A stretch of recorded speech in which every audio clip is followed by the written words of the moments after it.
அட போயா, நீ எப்ப ரெட் அடிச்சு கேம முடிச்சு? ரொம்ப கஷ்டம். முதல்ல நீ 8 ஆடு. ரெட் எங்க இருக்குன்னு கண்ணில் தெரியுதா உனக்கு? பாரு, ரெட்டை நான் தான் போட்டு முடிக்கவே போறேன். சொன்னாங்கப்பா, சொன்னாங்க.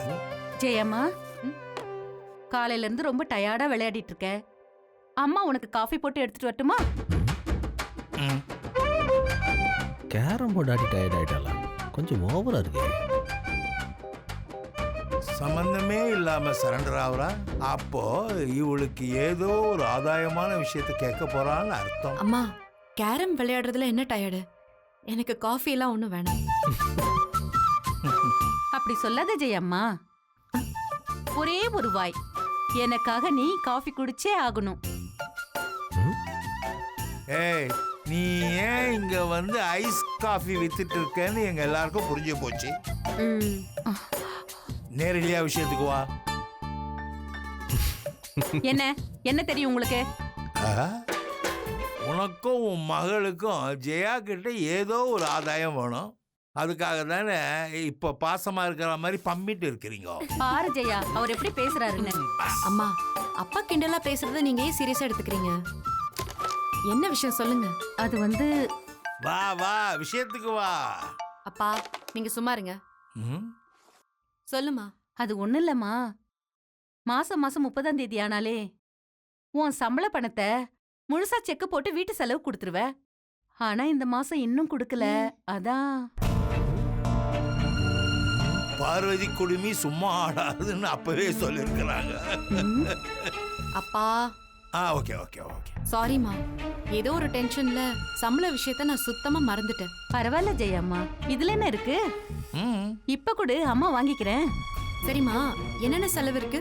வழக்கம் போலதான். வீட்டு வாடகை ஒரு 30,000, அண்ணாச்சி கடைக்கு ஒரு 10,000, அப்புறம் காய்கறி கடைக்கு ஒரு 5,000, திவ்யாவுக்கு எக்ஸாம் ஃபீஸு, ஸ்பெஷல் ஃபீஸ்ன்னு எல்லாம் சேர்த்து எவ்வளோ அடி? 45,000. 45,000. பாவி, 45,000மா? அடி பாவிகளா, பகல் கொள்ளையால இருக்குது. அப்புறம் மத்த செலவெல்லாம் சேர்த்து ஒரு 1 லட்சம் ரூபாய் கொடுத்தினா 10 நாளைக்கு எந்த பிரச்சனையும் இல்லம்மா. 10 நாளைக்கு 1 லட்சமா? அநியாயண்டி, ரொம்ப அநியாயம். சரிம்மா, நீ கவலையப்படாத. மொத்த செலவையும் இனி செந்தில் பாத்துப்பான்.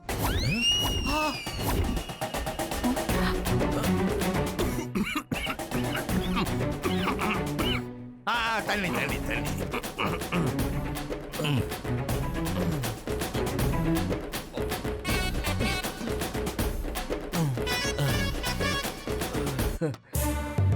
அப்படி போடு அருவாள. என் மகளா கொக்கா. வீட்டோட மொத்த செலவையும் அவன் தலையில கட்டிட்டியா? நீ கில்லாடி ஜெயா.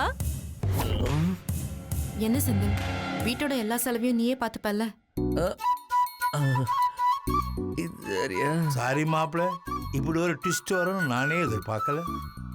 யோ மாமா, ஏற்கனவே நீ வாங்கின கடனுக்கு மாசம் 1 லட்சம் ரூபாய் நான் கட்டிக்கிட்டு இருக்கிறேன். இதுல வீட்டு செலவை வேற என் தலையில கட்ட பாக்குறீங்களா? எனக்கு என்ன தெரியும் மாப்பிள, எல்லாம் என்ன கேட்டா நடக்குது. வெளியில வாடி, உன் வேட்டிய உருவுறேன். என்னடா ஒண்ணுமே சொல்ல மாட்டேங்கிற? வீட்டு செலவு தானே, பண்ணலாமே. Anything for you Jaya, it's fine for me. இதுதான்டா நீ. நான் எது கேட்டாலும் நீ முடியாதுன்னு சொல்லவே மாட்டேன்.